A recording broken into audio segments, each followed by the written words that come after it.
అందరికీ నా యొక్క నమస్కారాలు. మిత్రులు తిరుపతి రెడ్డి గారు, అదే కాకుండా డిఫరెంట్ పోర్ట్ఫోలియోస్ ప్రెసిడెంట్లు వచ్చారు, వ్యవసాయ ప్రెసిడెంట్లు, గ్రంథాలయ ప్రెసిడెంట్లు, అందరికీ నా యొక్క వందనాలు చెప్తూ, ఒక అబ్బాయి శ్రీరాముని పేరిట ఒక పాట పాడాడు. విన్నారా? శ్రీరాముడు మనం ఏమనుకున్నాం? ఓ దైవశక్తి, ఆయన ఒక అవతార పురుషుడు శ్రీరాముడు అనే భావన మనలో ఉంది కాబట్టి ఆ అబ్బాయి పాట పాడాడు. మరి ఈరోజు హాస్టల్ యొక్క రేట్లు పెంచడం జరిగింది. ఎట్లయితే వయసు పెరుగుతుంటుందో పిల్లానికి ఆకలి కూడా పెరుగుతుంటుంది. దాని ప్రకారంగా ఇప్పుడు సరిపోయే డబ్బులు సరిపోవనే ఉద్దేశంతో శ్రీరాముని అవతారంలోనే రేవంత్ రెడ్డి గారు ఈరోజు మనకు వచ్చారని మనం చేస్తాం.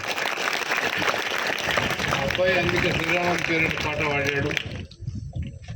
రేట్లు పెంచి మీ అందరికీ కడుపు నిండా మంచి భోజనం పెట్టాలనే ఉద్దేశంతోనే రేట్లు మార్చేసినాడు. మీరు చూశారు, గతంలో ఓ 4 రోజుల కిందన అల్పాహారం పెడుతున్నాడు, అంటే నాష్టా, రోజుకు ఒక మెను. ఈరోజు పూరి, రేపు ఉప్మా, ఎల్లుండి ఇడ్లీ. డిఫరెంట్ వారానికి 7 రోజులు ఉంటే 7 రోజుల్లో డిఫరెంట్ ఐటమ్లు అల్పాహారం పంపిస్తున్నారు స్కూల్స్. అదేవిధంగా ఈ భోజనం కూడా ముందర పూర్తి పెడతాడో ఏమో ఇంకా తెలియదు నాకు, కానీ శ్రీరాముని అవతారం ఏమైనా చేయొచ్చు. ఆయనకు ఆ శక్తి, ఆ పవర్ ఉంది కాబట్టి తప్పకుండా భోజనం కూడా ఏర్పాటు చేస్తే బీద పిల్లలు బాగా చదువుకుంటారనే ఉద్దేశంతో విద్య మీద ఉన్న అభిలాష రేవంత్ రెడ్డి గారికి కనిపిస్తున్నదని మనవి చేస్తూ, మంచి విద్యాభ్యాసం చేస్తేనే దేశం బాగుపడుతుంది. విద్యను నిర్లక్ష్యం చేయొద్దు. విద్యను నిర్లక్ష్యం చేస్తే మీ జీవితమే నాశనం అయిపోతుంది. విద్యకి ఎంత ప్రాధాన్యత ఇస్తే మీ జీవితం అంతా బాగుపడుతుంది కూడా. కనుక అన్నిటికంటే ఎక్కువ మీరు విద్యకు ప్రాధాన్యత ఇవ్వాలని మీ విద్యార్థులతో కోరుతున్నా. తప్పకుండా ప్రయత్నం చేస్తారని నా తరఫు నుంచి మనవి చేస్తున్నా. ఇకపోతే అబ్బాయి శ్రీరాముని పాట పాడి ఈరోజు మనల్ని అందరినీ మేల్కొల్పాడు. అటువంటి శ్రీరాముని పేరు మీద వచ్చాడు మన శ్రీరాముడు రేవంత్ రెడ్డి గారు. మనకు భోజనం పెంచాడు. రేపు ఇంకేమేమి చేస్తాడో నాకు తెలియదు, కానీ ఆయన మైండ్లో ఏమేమి ఉన్నది, విద్యార్థుల కొరకు ఏమేం చేయాలని ఉంది, ఆ మనసుని మనం లెక్కలేయాలి. అంతేగాని ఆయన ఏం చేస్తాడనేది మనం చెప్పలేము. కనుక అల్పాహారం పెట్టినప్పుడు భోజనం పెట్టకుండా ఆ విధంగా అన్నీ చేస్తూ ఈరోజు ఇన్ని కష్టాలు ఉన్నా మనకు అల్పాహారం ఇచ్చాడు. దాని తర్వాత ఈరోజు మీకు రేట్లు పెంచాడు. అందరు కడుపు నిండా భోజనం పెట్టే వ్యవస్థ చేస్తున్నాడు. అలాంటి ముఖ్యమంత్రి గారు మనకు వచ్చాడు. మనకు మెడికల్ కాలేజ్ ఇచ్చాడు, ఇంజనీరింగ్ కాలేజ్ ఇచ్చాడు, వెటర్నరీ హాస్పిటల్ కడుతున్నాడు. ఇవన్నీ చేసినాడంటే ఈ ప్రాంతాన్ని అభివృద్ధి చేయాలనే ఉద్దేశంతో నారాయణపేట జయమ్మ చెరువు నుంచి కాలువ 1,00,000 ఎకరాలకు నీళ్లు ఇవ్వాలి కొడంగల్ ప్రాంతానికి అనేది ఆయన ఉద్దేశం. సర్వే కూడా సరిపోయింది. అతి తొందరగా పని కూడా మొదలు పెడతారు అని చెప్పి మనం చేస్తున్నాం. ఇలాంటి అభివృద్ధి పనులు చేసినప్పుడు తప్పకుండా మన జీవితాలు బాగుపడతాయి. కనుక మనకు క్వాలిటీ శ్రీరాముడు అయినాక తప్పదని మీతో మనం చేస్తున్నాం. అయ్యా, మరి ఈరోజు ఎంతోమంది మాట్లాడారు. మన అడిషనల్ కలెక్టర్ కూడా వచ్చారు. మన కలెక్టర్ కూడా రాత్రి మూడు పని చేస్తున్నాడు అనే నిస్సందేహంగా ప్రజలకు అందుబాటులో ఉండే అందరికీ సహకారాలు అందిస్తున్నాడు. మహిళలకు కానీ, పురుషులకు కానీ, వ్యవసాయదారులకు కానీ ప్రతి ఒక్కరికి కూడా సాయం అందిస్తున్నాడు. మొన్నటి జరిగిన ఘటన చాలా తీవ్రంగా ఖండించాలి. లెక్కైతే అటువంటి ఘటన జరగరాదు. మనతో జరిగిందంటే చాలా బాధపడ్డా నేను కూడా. ఆ రోజు నా కలెక్టర్ గారు అడ్డమైనరు. నేను హైదరాబాద్ పోతున్నా, అడ్డే పోతున్నా, చెట్టుపల్లి తండ చెట్టు అడ్డమైంది. ఈ మధ్యన ఒడ్లు ఎండ వస్తున్నారు రోడ్డు మీద. ఒక దిక్కు మొత్తం రోడ్డు మీద ఎండ వేస్తే నేను ఒక జగలు ఆగిన, ఎందుకంటే కలెక్టర్ గారు వస్తున్నారని నాకు తెలిసింది. ఆపి ఆయన పోయినంత వరకు ఆగిన నేను. ఆ తర్వాత ఆయన పోయినాక కొద్దిసేపటికే గొడవ జరిగింది. అంత మంచి కలెక్టర్ గారిని మరి అవమానం చేసిందంటే నాకు కూడా చాలా బాధ కలిగింది. ఏ అధికారి మీద కూడా దౌర్జన్యం చేయకూడదు. ఎందుకంటే వాళ్ళు సేవ చేయడానికి వచ్చారు. ఎక్కడి నుంచో తమ సొంత ఇండ్లు ఇచ్చి భార్య బిడ్డలు దూరం ఉండి మీకు సేవ చేయడానికి వస్తే వాళ్ళకు అవమానం జరిగితే మాత్రం చాలా బాధ అవుతుంది. కాబట్టి అటువంటి జరగకూడదని మీ అందరితో మనం చేస్తున్నా. అయ్యా, అటువంటి కలెక్టర్ ఈరోజు మనం చేస్తున్నాడు. హాస్టల్ గురించి వాటి గురించి ప్రత్యేకంగా శ్రద్ధ తీసుకొని వాటి మంచి చెడ్డల గురించి ఆలోచన చేస్తున్నాడని మీ అందరికీ మనం చేస్తూ, అది జరిగింది ఏదో ప్రజల గురించి నేను క్షమాపణ కోరుతున్నా. ఇప్పటికీ నిన్న పేపర్లో కూడా వచ్చింది. ఇప్పటికి కూడా బేడీ లేచిన వ్యక్తి మన తాండోడే, అదే గ్రామస్తుడు, ఆయన పేరు నాయకున్నాడు. అటువంటి వానికి పాపం అటువంటి పరిస్థితి రాకూడదని మీ అందరితో మనం చేస్తున్నా. అటువంటి పని చేయకూడదని చెప్పి ప్రజలతో కూడా కోరుతున్నా.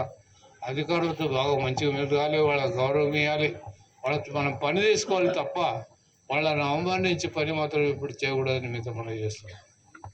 కనుక మిత్రులారా, చూడండి, ఈరోజు రేవంత్ రెడ్డి గారు పని చేస్తున్నారు. పని చేస్తే పని చేయనియండి, కానీ అవమానం చేసే పని ఎప్పుడు చేయకూడదని మీ అందరితో పని చేస్తున్నా. అందరూ బాగానే ఉన్నారు, కానీ ఒక ఆడేమో నన్ను చూసి నవ్వుతున్నది. ఎందుకో నాకు అమ్మ నెత్తి కిందికి చేయకు, నన్ను చూడు, తప్పేం లేదు. నేను తప్పు మాట్లాడితే చెప్పు, నేను లేచి, నాకేం అభ్యంతరం లేదు. ఆమె దీర్ఘంగా చూసి నన్ను చూసి నవ్వుతున్నది. అంటే వీడేందిరా, మేము అధికారులను తిట్టినామా కొట్టినామా? తిట్టడం కొట్టడం బాగుండే, కానీ అవమానం చేయడం సరే నేరం కదా. ఇది మన ప్రాంతంలో ఎప్పుడు జరగలేదు, మొదటిసారి జరిగింది. నాకు కూడా బాధ చేసింది. కాబట్టి మీ అందరితో మనం చేస్తున్న విద్యార్థులారా, ఎప్పుడే కానీ ఓర్పు అనేది చాలా మంచిది. ఓర్పు అనేది లేకపోతే చాలా నానాగతులు కష్టాల పాలవుతాం. అటువంటి ఓర్పు చిన్నప్పటి నుంచే నేర్చుకోవాలి. కనుక ఎంత కోపం వచ్చినా మీరు దిగమిగా తప్పదు. మీ చదువు సంస్కారం అందులోనే ఉంది. మీ చదువులు ఏం లేదు, మీ సంస్కారం అనేదే మీ చదువు. అది అటువంటి సంస్కారాలు గాంధీ ఈ గ్రామాల్లోకి అయి అవమానం చేసి కొడతాం తంతం అంటే అవన్నీ పనికిరాని పని. కనుక మీ అందరితో మనం చేస్తున్న గతంలో మళ్ళీ ఎప్పుడు జరగకుండా ప్రతి గ్రామస్తులతో నేను కోరుతున్నా. నేను ప్రజాసేవ చేసిన కాబట్టి సేవలో కోరుతున్నా. ఇటువంటి అవమానాలు ఎప్పుడు అధికారుల మీద జరగకూడదని మీ అందరితో మనం చేస్తున్నాం. ఈరోజు మమ్మల్ని కూడా ప్రత్యేకంగా ముఖ్యమంత్రి గారు ఆదేశం ఏంటంటే, హాస్టల్ బండి అక్కడ ఉన్న పరిస్థితి ఎట్లా, భోజన వసతులు ఎట్లున్నాయి, ఏమి మంచి భోజనం పెడుతున్నారా లేదా పరిశీలించడం బాధ్యత కార్పొరేషన్ చైర్మన్ కానీ ప్రెసిడెంట్ల మీద ఆధారపడి ఉన్నారు. కాబట్టి మేము అందుకోవాలని మాకు ఆదేశం ఉంది. కాబట్టి మేము వచ్చామని మేము అందరితో మనం చేస్తున్నాం. ఇకపోతే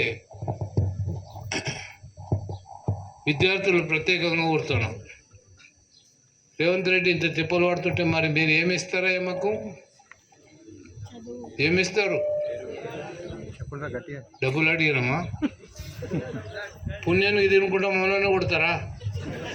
ఇది ఏం న్యాయమయ్యా? ఇది ధర్మమా? ఇది న్యాయం కాదు కదా. అధికారులను ఎప్పుడు కొట్టకూడదు. అధికారులు అంటే వాళ్ళు మనకు సేవ చేయడానికి వచ్చారు. భార్య పిల్లలకు దూరంగా ఉండి కొన్ని కిలోమీటర్ల దూరం వచ్చి మీ సేవ చేయడానికి వస్తే మీరే మమ్మల్ని కొడితే ఎట్లా? ఎవరు రక్షించాలి మమ్మల్ని? కనుక అటువంటి పని తప్పు మాత్రం ఎప్పుడు జీవితంలో చేయొద్దని మీ అందరితో మనం చేస్తున్నా. ఇకపోతే ఈ రేట్లు పెరగడం వల్ల నాణ్యమైన భోజనం దొరుకుతుందని మీ అందరితో మనం చేస్తున్నాం. అల్పాహారం కూడా వస్తున్నది ఈ మధ్యన. అల్పాహారం నేను నిన్న క్రీడల గురించి నిన్న పిలిచాడు ముఖ్యమంత్రి గారు. ఆయన చెప్పడం వల్ల నిన్న కొడంగల్ హై స్కూల్ పోయాను. నాకు పిలిచారు.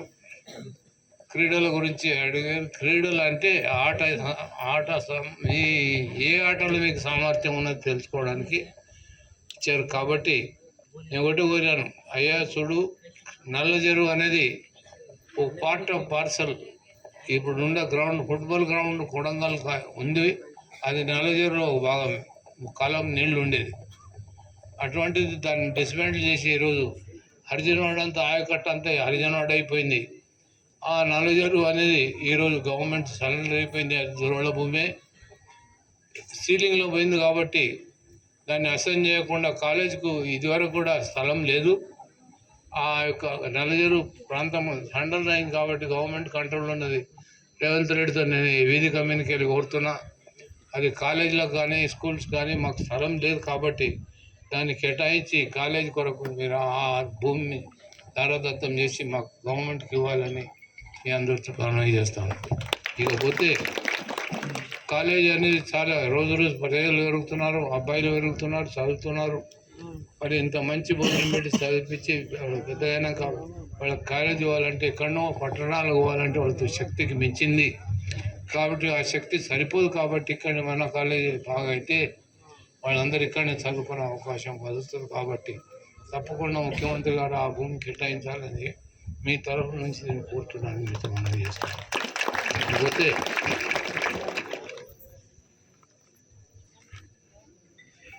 ఏం బాబు, నీవు కూడా నవ్వుతున్నావు, ఏం సంగతి? నీవే ఫోన్ పట్టుకొని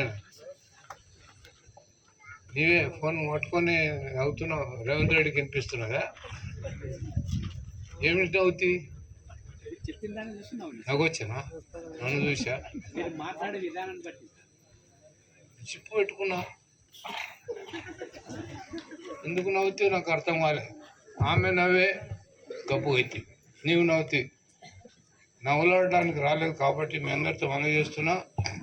పిల్లల బాగుల గురించి మాట్లాడడానికి వచ్చాము కాబట్టి మీరు బాగా కష్టపడి చదవాలని మీ అందరితో మనవి చేస్తున్నా.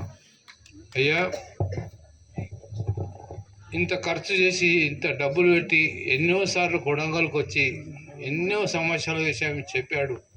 మెడికల్ కాలేజ్ ఇచ్చాడు, మీకు ఇంజనీరింగ్ కాలేజ్ ఇచ్చాడు. ఏం కావాలి మీకు? అన్ని ప్రతి మీ దగ్గరికి వచ్చాయి. కాబట్టి మీరు పట్టుదల చదివి డాక్టర్లు కావాలి, మీరంత ఇంజనీర్లు కావాలి, మంచి విద్య చదువుకోవాలి, మీ జీవితాలు బాగు చేసుకోవాలి. మీ బీద ప్రజలు మీ తల్లిదండ్రులు పోషించలేరు కాబట్టి మీరు కష్టపడి చదువుకొని డాక్టర్లు లేకపోతే మీ జీవితాలు బాగుపడతాయని మీ అందరితో అయితే నేను నమస్కారం చేస్తాను.